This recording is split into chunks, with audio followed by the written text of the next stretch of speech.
La page éco de cette édition. Et Georges, vous revenez ce matin sur la crise de la sidérurgie au Royaume-Uni. Tata Steel envisage de quitter le pays. Effectivement, la BBC l'avait annoncé hier grâce à des sources syndicales et dans la nuit, le groupe indien l'a confirmé par un communiqué. La décision a été prise lors d'un conseil d'administration qui a eu lieu hier à Bombay. Le premier sidérurgiste de Grande-Bretagne souhaite arrêter les frais et vendre l'intégralité de ses activités dans le royaume. Alors l'information a fait l'effet d'une bombe. Pour la petite histoire, il y a surtout une usine galloise qui est concernée, qui fabrique l'ensemble des boîtes de conserve pour un produit typiquement british. Il s'agit des beans. Donc forcément, pour les Anglais, c'est un sujet très important. Et surtout, cela montre que cela porte un coup fatal à un secteur déjà sinistré. Depuis plusieurs mois, les usines ferment les unes après les autres. Le secteur emploie environ 20 000 personnes au Royaume-Uni, 17 000 uniquement chez Tata Steel. Vous le voyez, c'est considérable. Près de 6 800 postes ont déjà été supprimés depuis un an par différents sidérurgistes. Vous le voyez, environ 30% de la main-d'œuvre totale. Les Britanniques, eux, pointent du doigt la concurrence déloyale des producteurs chinois. Ils les accusent notamment de vouloir écouler leur gigantesque stock, parfois à perte. Si on compare les prix entre l'acier, par exemple, importé de Chine et importé des pays de l'Union européenne, vous voyez, il y a une différence d'environ 35%. L'acier qui vient de Chine coûte environ 583 euros la tonne.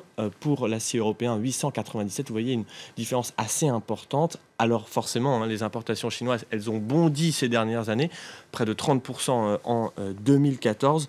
Vous vous en doutez, cette crise, elle inquiète fortement la classe politique et les milieux d'affaires. Tous y voient tout d'abord un nouveau revers pour une industrie britannique déjà assez mal en point. Et puis surtout, ils redoutent également davantage de suppression d'emplois dans tous les secteurs qui sont liés indirectement à la sidérurgie. Alors justement, que pourrait faire le gouvernement britannique pour essayer d'éviter ces fermetures? Alors comme dans tout ce type de cas, on a eu d'ailleurs la même chose en France avec par exemple Florange qui avait été menacé. C'est à peu près le même genre de cas de figure. La première option, c'est de trouver un repreneur.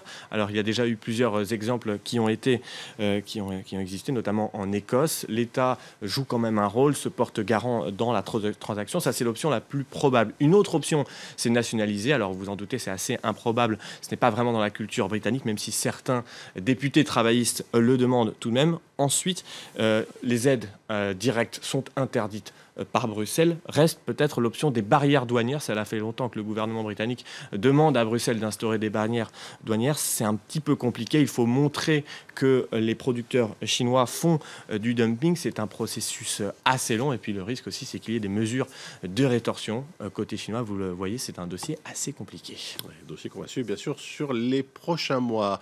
On va faire un point maintenant sur les marchés financiers. Quelle est la tendance ce matin, Georges? Alors, tendance très positive suite aux propos de Janet Yellen hier aux États-Unis, la présidente de la Fed qui a admis que les hausses de taux se feraient un petit peu attendre au fil de l'année. Vous le voyez, une forte hausse, notamment à Shanghai, plus 2,01%. Et à Hong Kong, le Nikkei est lui plombé par les mauvais chiffres de la production industrielle aux États-Unis.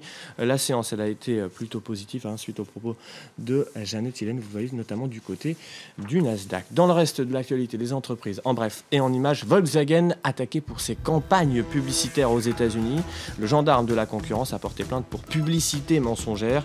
Leur message au début des années 2000, l'homme diesel n'est plus un mot sale, un slogan fâcheux qui pourrait lui valoir de nouvelles amendes. Et puis dans le textile, les marques Sandro et Maje pourraient passer sous pavillon chinois. Le groupe Shandong Ruyi l'aurait emporté en proposant 1,3 milliard d'euros, le double de ce qu'avait déboursé l'actionnaire actuel, le fonds KKR. L'opération doit encore être officialisée.